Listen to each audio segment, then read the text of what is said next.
conoce a la Lynkia laevigata, una estrella de mar de aspecto exótico con rayas azules tan profundas como el océano.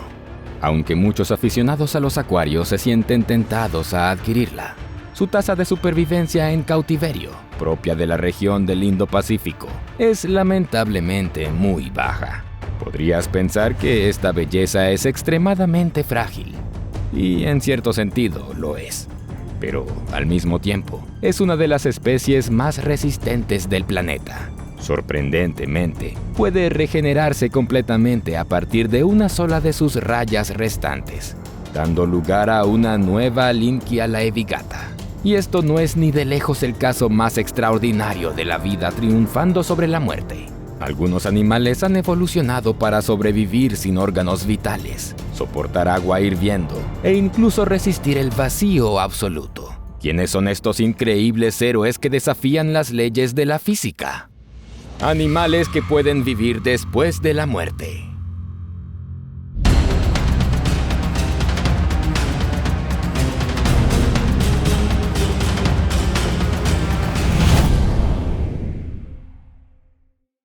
No olvides darle me gusta a este video y suscribirte a nuestro canal para ver más episodios emocionantes. En las personas, la decapitación es mortal de forma inmediata. Y puede que te preguntes, ¿y acaso no es así para todos? Pues no. ¿Para quién no? ¿Para los superhombres? ¿Para los cyborgs? En realidad, por ejemplo, para las cucarachas comunes. Se trata de la estructura y el funcionamiento de los órganos internos. En los humanos, nuestros tejidos se oxigenan mediante un sistema circulatorio de alta presión. Si cortas las arterias carótidas en el cuello, te desangras en minutos. Incluso si los cortes se cierran inmediatamente, el cuerpo no sobreviviría sin las señales nerviosas del cerebro que ordenan al resto de los órganos que respiren y funcionen.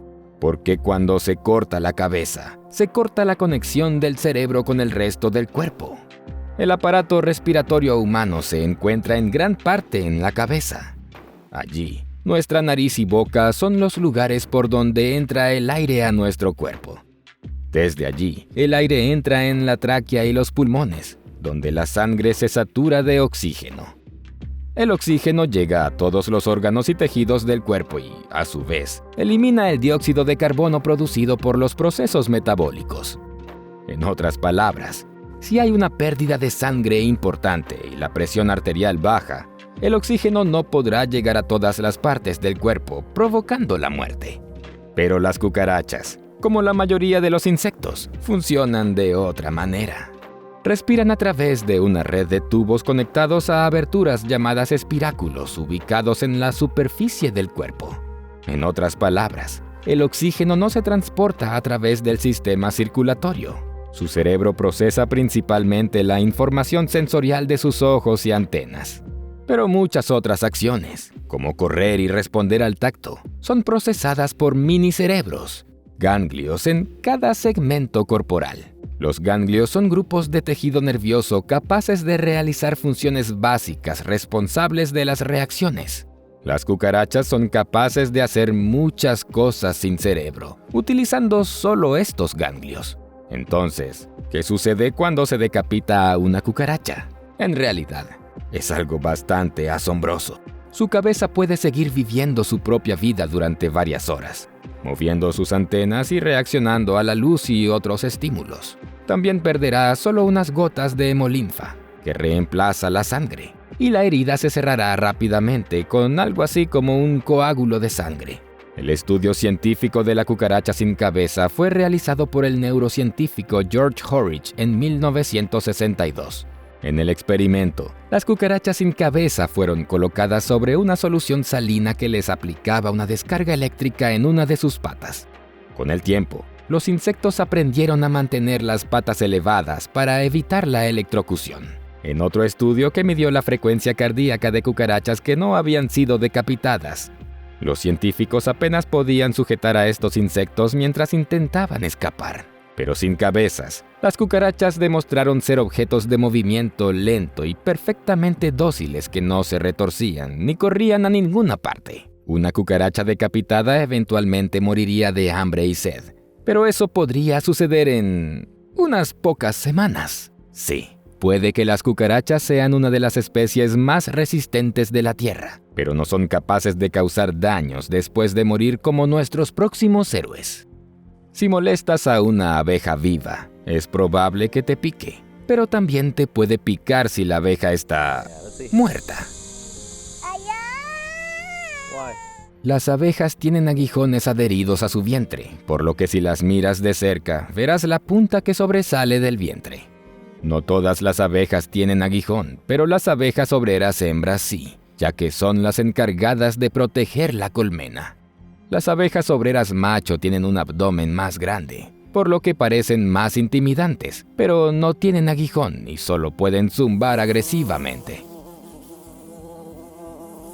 Así que, si te pica una abeja, definitivamente es una abeja obrera. ¿Cómo lo hace? El insecto se sienta en un lugar determinado, levanta el abdomen y apuñala.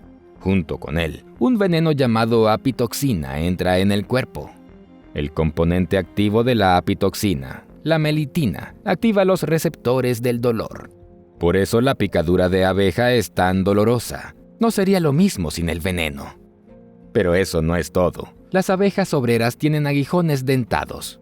En otras palabras, cuando se perfora la piel, el aguijón se atasca y sale con carne del abdomen cuando la abeja intenta sacarlo. Luego, el insecto se va volando y muere. La herida causada por el aguijón arrancado es incompatible con la vida. A diferencia de las avispas, que pueden picar varias veces, las abejas mueren después de la primera picadura. Y mientras el aguijón esté dentro de la herida, el veneno continúa penetrando. Si las abejas pudieran picar y retraer el aguijón, el veneno no se liberaría durante mucho tiempo. Sin embargo, si el aguijón queda atascado, continuará inyectando veneno durante 10 minutos, causando dolor. Se ve bastante espeluznante cuando se amplía porque el aguijón se mueve y se contrae. Es mejor quitar el aguijón lo antes posible para minimizar los efectos de la picadura. Ahora que ya entendemos todo el proceso, surge la pregunta: ¿se puede ser picado por una abeja muerta? Probablemente te hayas imaginado una abeja zombie amarilla y negra volando hacia ti. Pero es un poco diferente. Imagina que la abeja murió con su aguijón intacto y terminó en el suelo. Si la pisas accidentalmente con los pies descalzos, el aguijón puede penetrar la piel y recibirías una picadura.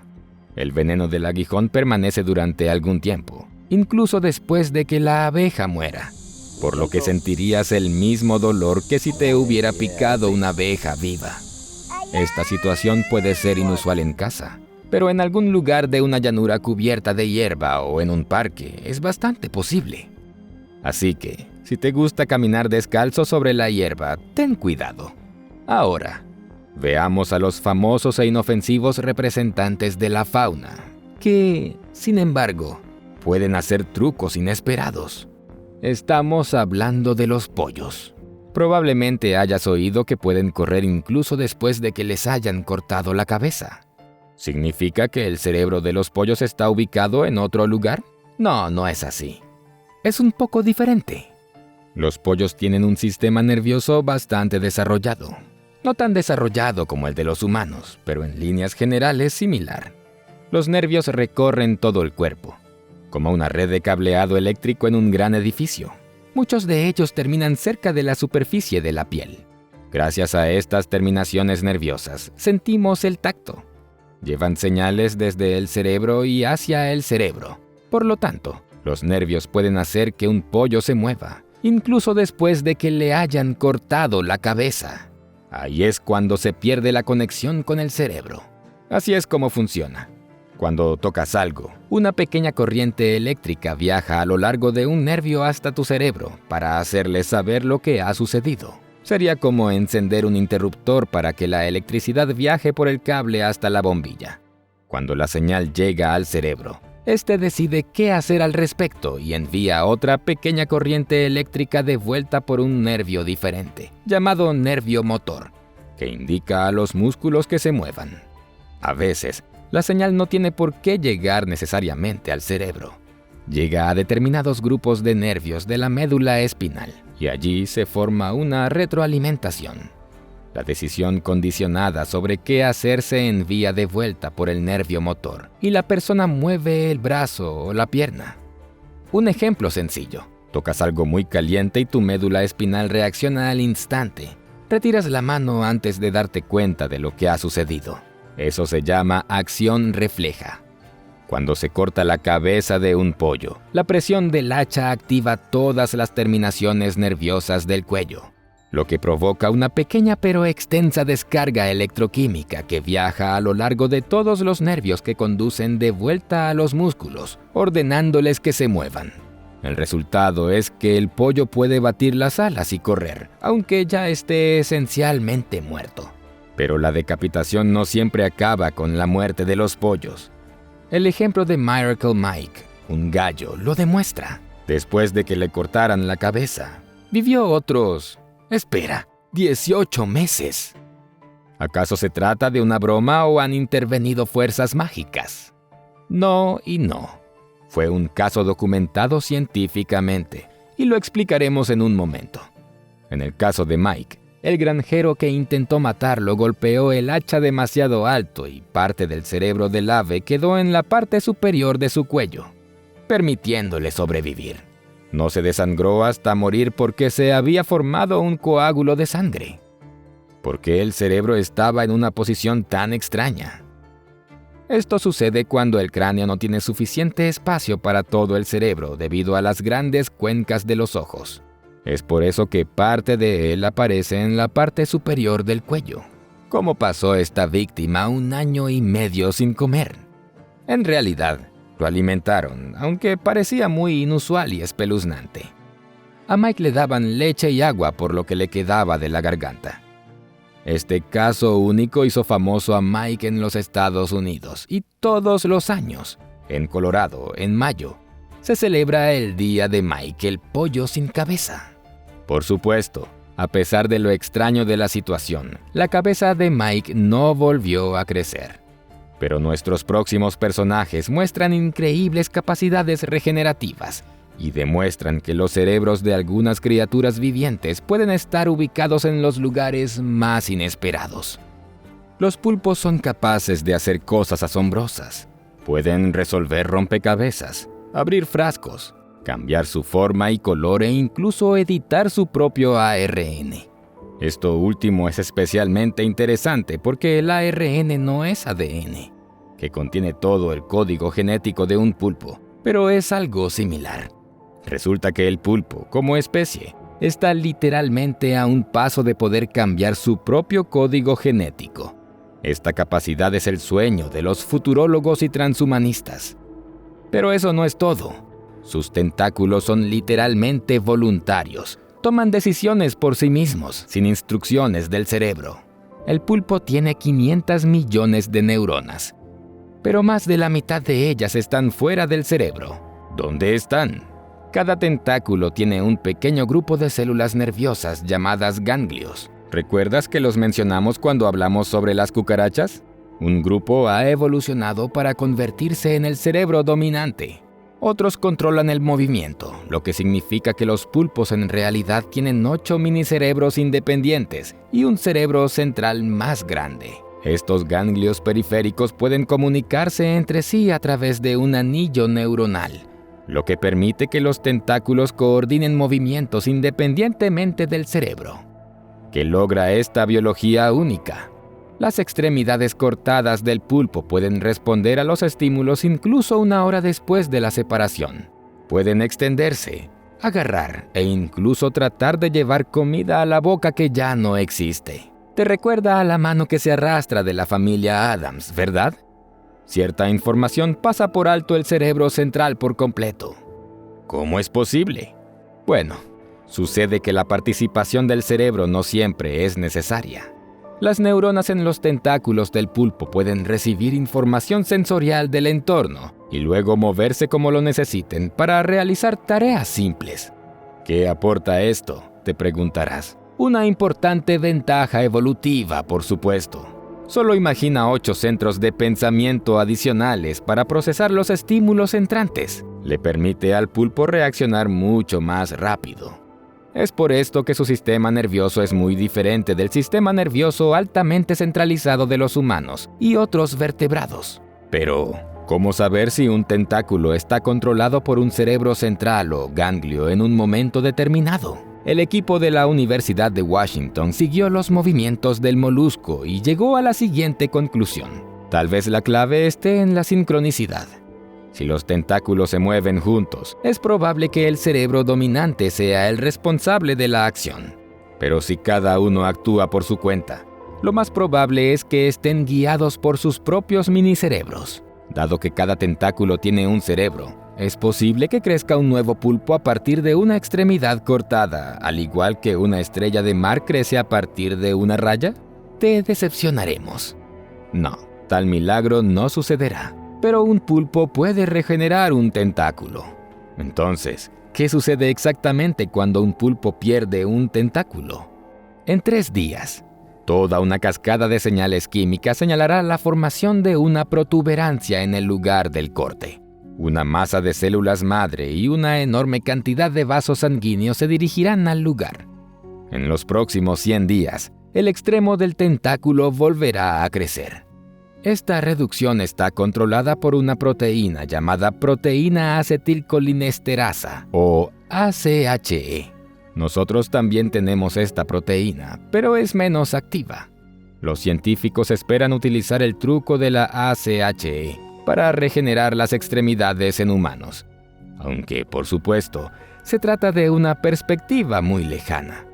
El secreto de nuestros próximos héroes podría ayudar potencialmente a curar humanos. Se trata de anfibios con cola, las salamandras, cuyas extremidades y algunos de sus órganos pueden regenerarse. Por eso, los genes de estos asombrosos anfibios son objeto de investigación por parte de muchos científicos de todo el mundo. Una de ellas es la profesora Eli Tanaka del Instituto de Investigación de Patología Molecular de Viena, quien lleva décadas estudiando salamandras. Tanaka y su equipo estudian la regeneración corporal en animales de 4 patas e intentan comprender por qué se produce en algunas especies y no en otras. Las salamandras son los mejores regeneradores de todos los animales de 4 patas, y el ajolote es una especie de salamandra que se reproduce muy bien, incluso en el laboratorio. Es capaz de regenerar un órgano o una extremidad completa en proporciones correctas. El tiempo de crecimiento de la extremidad es siempre el mismo, independientemente de la cantidad de tejido que se reemplace. Un ajolote joven puede regenerar una extremidad en unos 40 a 50 días, pero a medida que la salamandra madura, este proceso se ralentiza. Imagínate, en 1 mes y medio crece una pierna completa con la forma correcta, nervios, músculos y huesos. El principal misterio que Tanaka está tratando de resolver es cómo la pérdida de una extremidad hace que el genoma de la salamandra comience a desarrollar la parte perdida del cuerpo desde cero. Los estudios muestran que los cuerpos de estos animales utilizan mecanismos moleculares casi idénticos a los que se utilizaron durante el primer desarrollo de las extremidades. En otras palabras, las células de la salamandra pueden volverse menos especializadas y comenzar el proceso desde cero. A su vez, son lo suficientemente flexibles como para desarrollar huesos, ligamentos, tendones o cartílagos.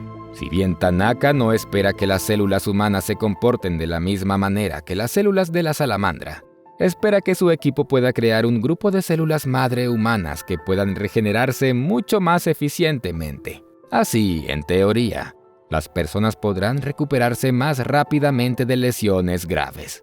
Pero, por supuesto, es demasiado pronto para hablar de superpoderes como Wolverine de X-Men.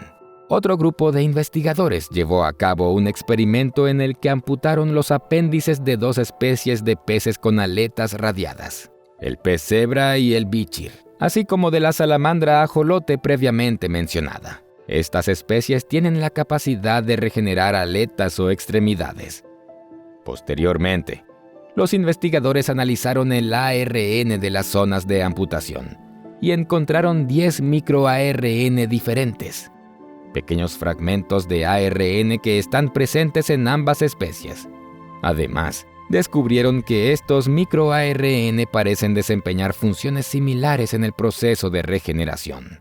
Este descubrimiento apoya en parte la idea de que estas especies compartieron un antepasado común hace 420 millones de años, que probablemente ya sabía cómo desarrollar extremidades. ¿Por qué esto es útil para los humanos? Tal vez estos microARN en los humanos se puedan programar para realizar las mismas tareas que los de las salamandras y los peces. Por cierto, ¿alguna vez te has preguntado por qué las salamandras y otros animales similares necesitan esta capacidad regenerativa? ¿Dónde pueden ir a parar sus extremidades? En la boca de un depredador, por supuesto. Por eso estas capacidades son de gran ayuda. Y nuestros próximos héroes pueden convertirse literalmente en muertos vivientes. ¿Estamos hablando de los caminantes blancos de Juego de Tronos? ¿O de los zombies de uno de los muchos éxitos de taquilla de Hollywood? En realidad, estamos hablando de ranas comunes y corrientes. Sí, has oído bien. Las ranas son animales asombrosos.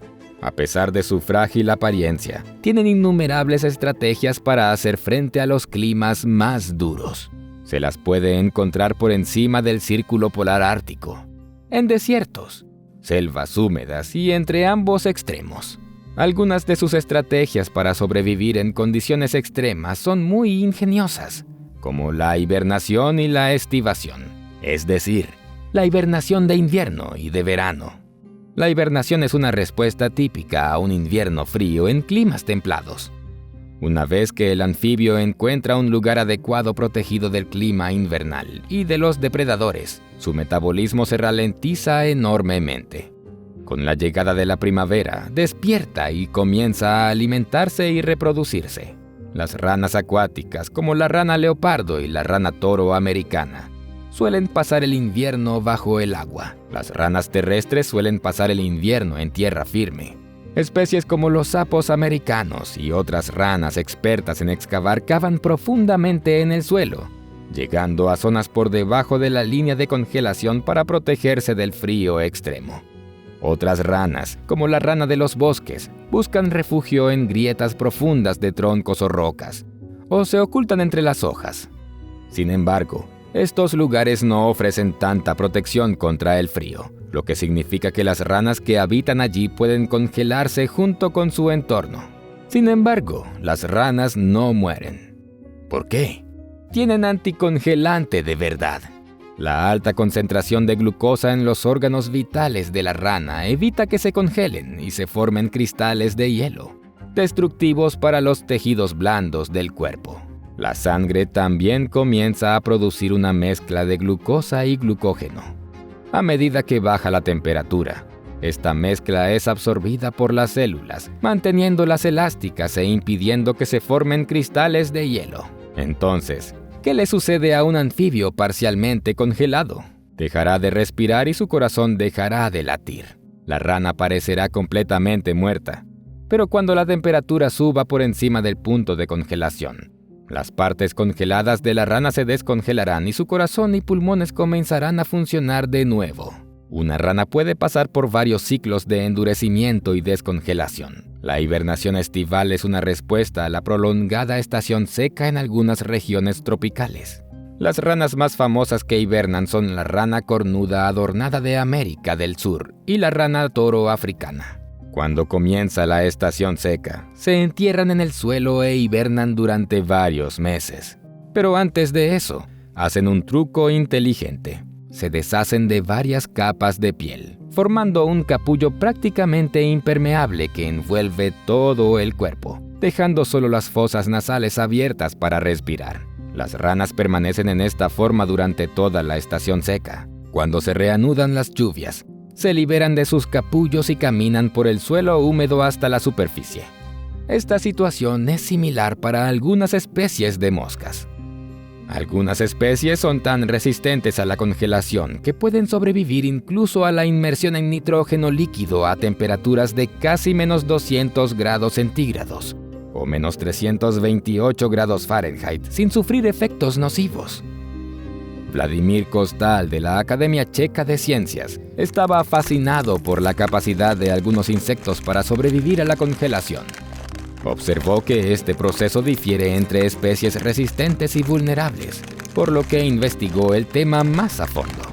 Para su experimento, utilizó moscas de la fruta que viven en las condiciones confortables del Mediterráneo, o incluso en zonas tropicales más cálidas, y no tienen que soportar temperaturas inferiores a 10 a 15 grados centígrados o 50 a 59 grados Fahrenheit. A temperaturas de 10 grados centígrados o 50 grados Fahrenheit o inferiores, el desarrollo larvario se detiene y, a menos 5 grados centígrados o 23 grados Fahrenheit, el insecto muere de hipotermia en pocas horas.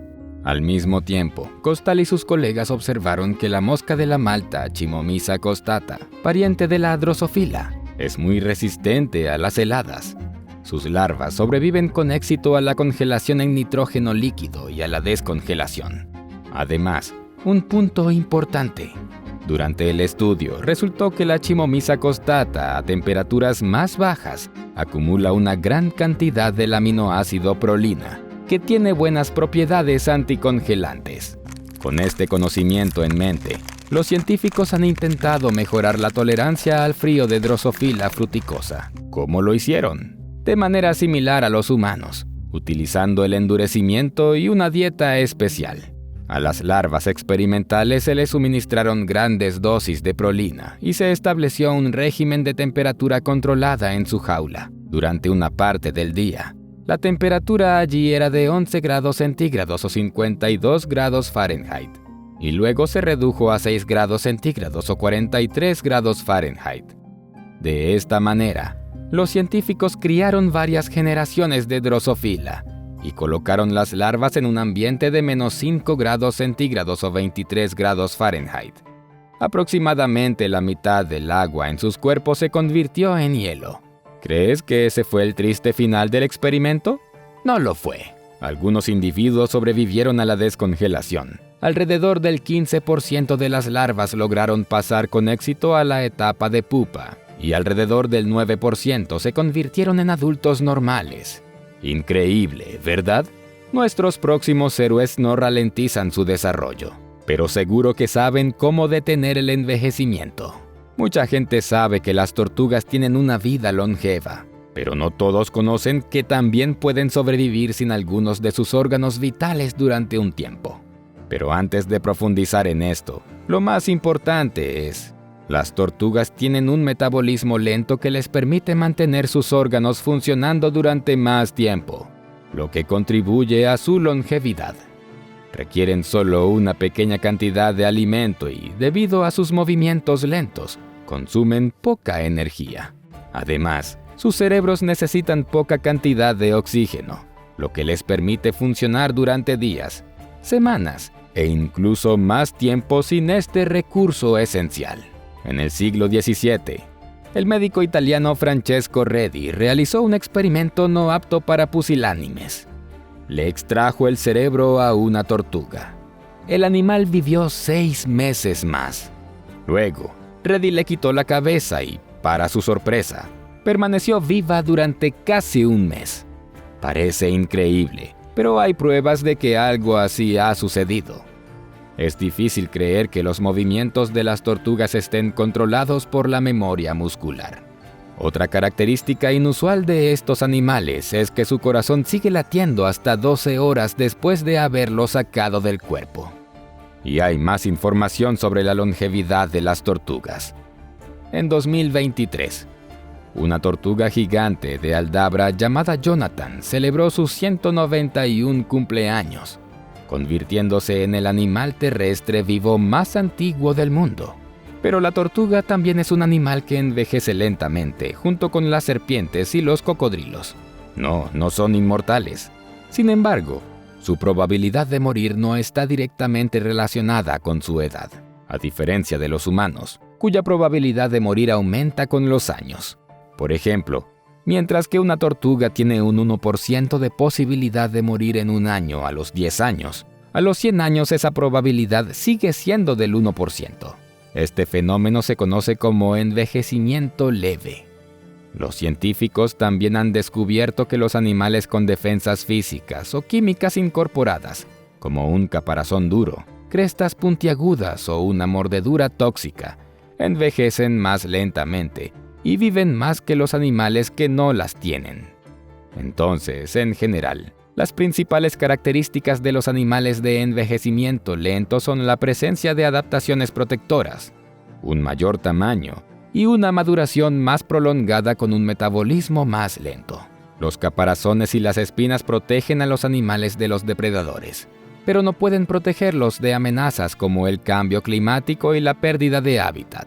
En este caso, el metabolismo lento entra en juego, lo que permite a estos animales arreglárselas con un mínimo de recursos durante mucho tiempo.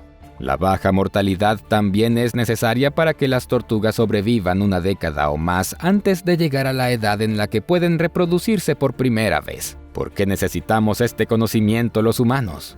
Porque podría acercarnos a encontrar una cura para retrasar el envejecimiento humano.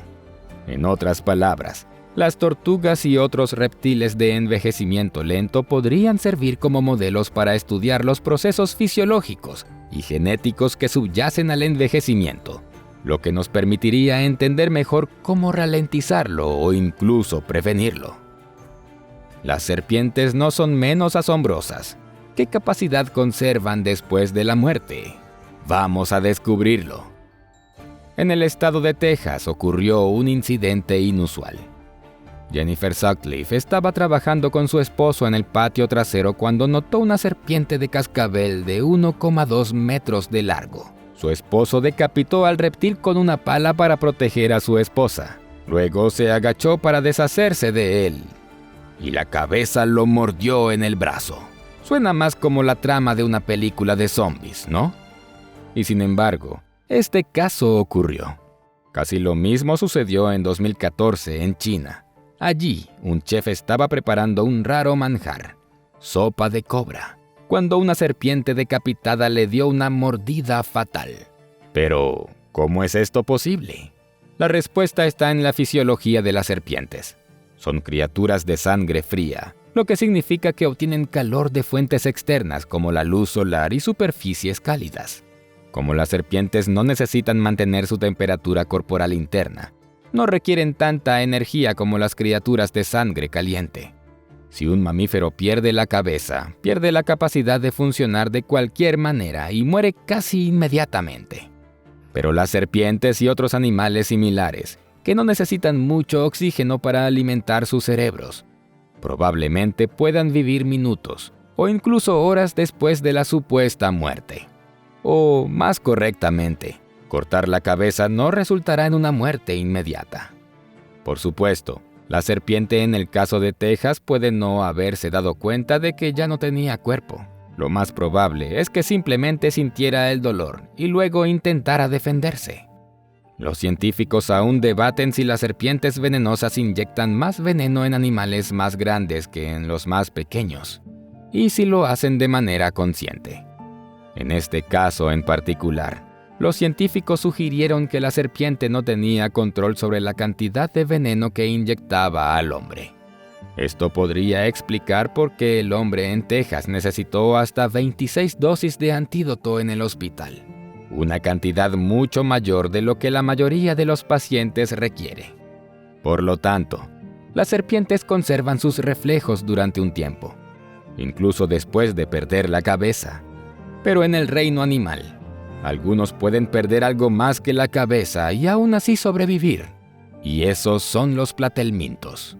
¿Qué pasaría si un ser vivo fuera cortado en 4 pedazos? Casi cualquier ser vivo moriría, pero no el platelminto planaria. En 3 semanas, las 3 partes y la cabeza crecerán hasta convertirse en platelmintos enteros idénticos al que fue cortado. Serán marrones y medirán aproximadamente 1 centímetro o media pulgada de largo. Veamos uno de estos pedazos de planaria con más detalle. ¿Cómo funciona exactamente el proceso? Después de 1 semana, tendrá ojos diminutos que crecerán desde cero. Para el día 12, una nueva cabeza y una nueva cola, ambas translúcidas. Después de otra semana, se volverán marrones. Dile hola al nuevo gusano. Genial, ¿verdad? Después de todo, cuando los humanos sufrimos heridas graves, lo mejor que podemos esperar es que la herida sane. Pero nuestras extremidades no volverán a crecer. La curación es básicamente cerrar una herida. Entonces, ¿cómo puede la planaria hacer crecer todo su cuerpo de nuevo, incluso su cabeza? ¿Cuál es el secreto? Células llamadas células madre pluripotentes representan una quinta parte del animal y pueden convertirse en cualquier parte nueva del cuerpo. Los humanos solo tienen estas células en la etapa embrionaria, antes del nacimiento. Con el tiempo, perdemos en gran medida la capacidad de generar nuevos órganos, aunque algunas de las capacidades permanecen. Pero, ¿se puede matar a alguien que puede regenerarse incluso con un pequeño trozo de tejido? Sí, por ejemplo, con radiación. En un experimento, una planaria fue expuesta a radiación penetrante, lo que provocó que perdiera su capacidad de regeneración y tuviera sus días contados. Habría muerto bastante rápido. Pero los científicos salvaron al individuo. Transplantaron una célula madre especial llamada neoblast de una planaria donante en su cola. La célula comenzó a dividirse, produciendo piel, intestinos, nervios, músculos, ojos y una boca. 2 semanas después del trasplante, la planaria se recuperó, lo que significa que se había regenerado por completo. Los humanos tienen varios tipos de tejidos que pueden regenerarse. Por ejemplo, el hígado y la médula ósea pueden hacerlo, así como las capas externas de la piel y las capas internas de los intestinos. Pero la mayoría de los demás tejidos no se curan por completo regenerándose, sino formando un tejido cicatricial, que básicamente se limita a tapar agujeros en lugar de restaurar la funcionalidad. Los científicos esperan que la planaria nos diga cómo hacer que nuestras células madre generen miembros u órganos completamente sanos para reemplazar los dañados o perdidos. Pero al menos ya existe un tratamiento que ayuda a restaurar las puntas de los dedos después de un accidente. En este proceso, se aplica un polvo compuesto de colágeno animal y sustancias que estimulan el crecimiento celular en la zona afectada. Las nuevas células madres son atraídas hacia la herida, promoviendo el crecimiento de la punta del dedo, aunque no sea idéntica a la original y pueda tener una forma diferente. Se trata de un avance notable. Los pacientes también recuperan entre el 30 y el 40% de la masa muscular perdida en lesiones graves, como accidentes de auto o avión. Para lograrlo, los pacientes primero se someten a fisioterapia durante 4 a 16 semanas. Luego se les realiza una cirugía en la que se implanta parte de una vejiga porcina en las áreas lesionadas, la cual contiene proteínas que pueden despertar la capacidad latente del cuerpo para regenerar tejido de forma intensiva. Finalmente, los pacientes son tratados con otros 6 meses de fisioterapia. De esta manera, se puede formar un tejido blando, completamente funcional, y las personas pueden volver a caminar completamente en lugar de cojear durante el resto de sus vidas. Este es el caso del infante de Marina Isaías Hernández, de 19 años. Sufrió una explosión de bomba y perdió casi el 70% del músculo de su muslo derecho. Los médicos querían amputarle la pierna porque con una prótesis tendría más movilidad y sentiría menos dolor que con una pierna gravemente herida. Pero al final, el método descrito anteriormente le ayudó. Los músculos de su pierna se recuperaron y ya no tenía dolores. Esperemos que ampliando el conocimiento de las células madre de planaria, los científicos logren resultados mucho mayores. Sin embargo, hay otro ser vivo que literalmente puede engañar a la muerte. Aunque los humanos han estado explorando cada rincón de la Tierra e incluso los cielos en busca de la inmortalidad desde tiempos antiguos, es posible que ésta haya estado escondida en el océano. Estamos hablando de nada menos que medusas. Entonces, ¿qué es lo que pueden hacer? ¿Pueden regenerarse como los platelmintos? ¿O viven tanto como las tortugas? No, es otra cosa. Cuando pensamos en las medusas, las imaginamos como paraguas flotantes con tentáculos que se extienden. Pero esa es en realidad la segunda etapa de su vida. Las medusas comienzan sus vidas como larvas, diminutas criaturas con forma de cigarro que buscan en el agua una roca u otro objeto al que adherirse. Cuando esto sucede, la larva se convierte en un pólipo que parece una pequeña actinia. Una colonia de estos pólipos pueden cubrir un muelle de barcos en cuestión de días. Cuando el pólipo alcanza la madurez completa, las medusas jóvenes se desprenden de él. Ahora, pasemos al final de la vida de una medusa. No se trata de una medusa cualquiera, sino de la Turritopsis dohrnii, también conocida como la medusa inmortal. El diámetro máximo de este animal es de 4,5 milímetros o 0,2 pulgadas, es decir, menos que la uña del dedo meñique. Al mismo tiempo, tienen entre 80 y 90 tentáculos. Estas medusas hacen los trucos más interesantes al final de sus vidas. Cuando esta medusa muere, se hunde hasta el fondo del océano y comienza a descomponerse. Mientras lo hace, sus células se fusionan en pólipos, y de estos pólipos, a su vez, emergen, nuevas medusas. Esto significa que la Turritopsis dohrnii pasa a una etapa anterior de la vida para comenzar a vivir de nuevo. Pero no solo esta medusa puede hacer esto. En 2011, un estudiante de biología de China mantuvo una medusa luna, Aurelia aurita, en su acuario. Cuando murió, conservó el cuerpo. 3 meses después, un nuevo pólipo diminuto creció de él. En total, se ha descubierto un proceso de regeneración similar en unas 5 especies de medusas. ¿Qué beneficio aporta además de la vida eterna? Aunque estarás de acuerdo con que eso ya es mucho.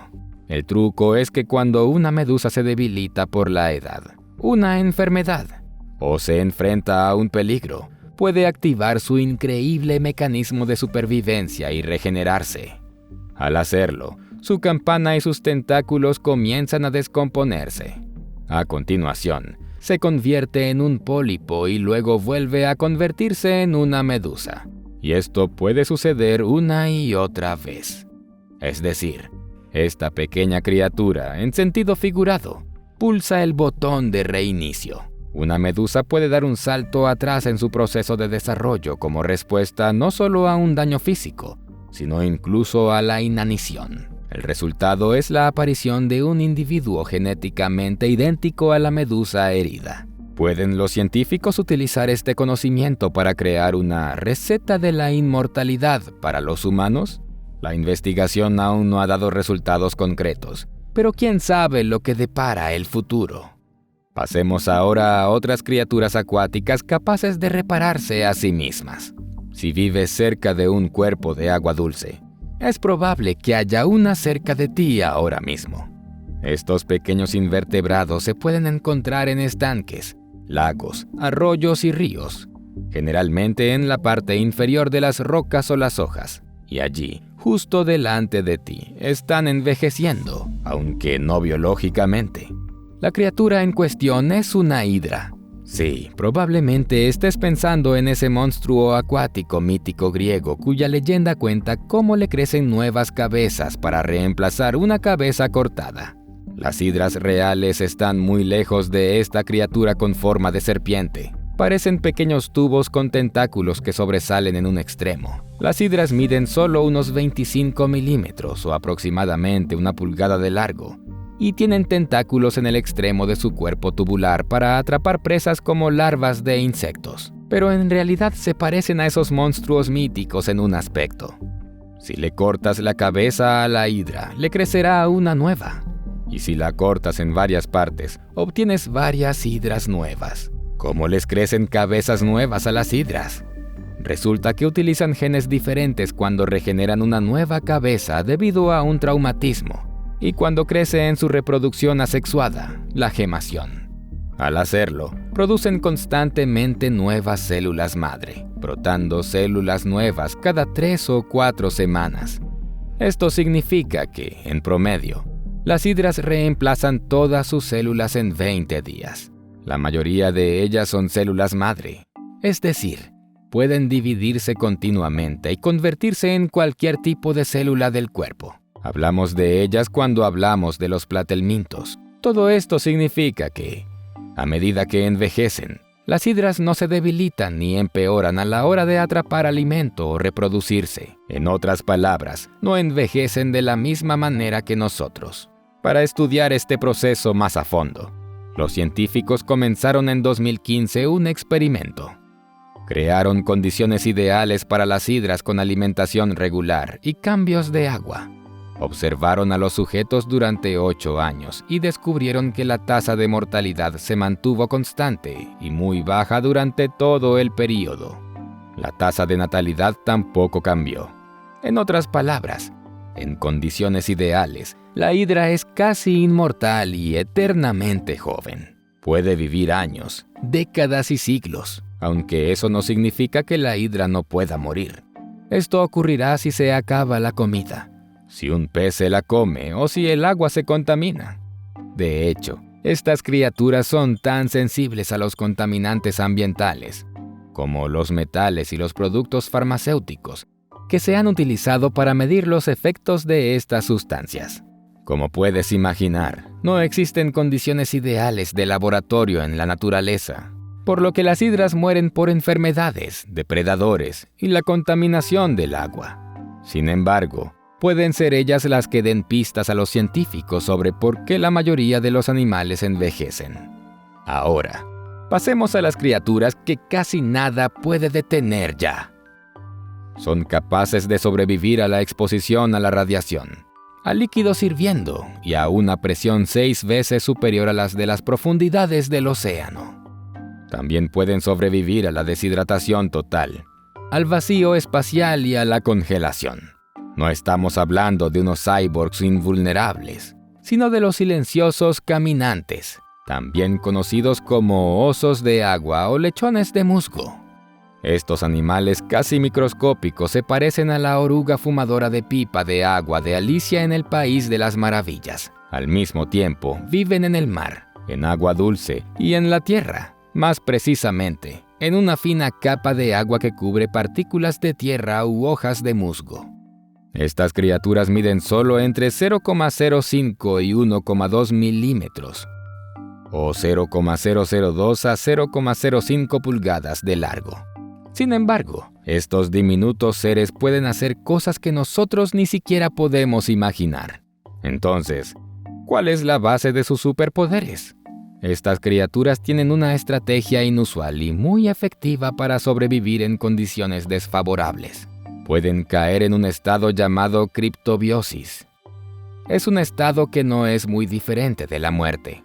El tardígrado desplaza más del 95% del agua de su cuerpo.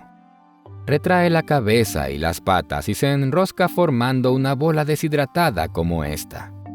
Los científicos han determinado que existen 4 factores ambientales que pueden inducir diferentes formas de criptobiosis en los tardígrados: desecación, congelación, falta de oxígeno y exceso de sal.